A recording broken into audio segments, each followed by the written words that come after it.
greu, res ha canviat des d'aleshores. Si torna a haver una altra pandèmia, tornaran a fer exactament el mateix, perquè deixar morir gent gran surt gratis, perquè ningú ha pagat des del punt de vista polític i ningú ha pagat des del punt de vista jurídic. En un país que es digui del primer món, això és una absoluta vergonya. Mireu, no només res ha canviat, no tenim ni més personal per atendre la gent gran quan estan molt pitjor que abans de la pandèmia. Avui no tenim grau 3, tenim grau 23, que necessiten ajuda per absolutament totes les qüestions de la vida quotidiana.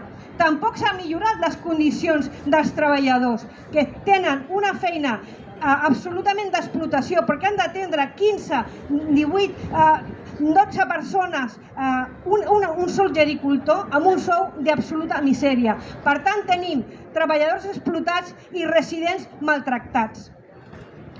Hi ha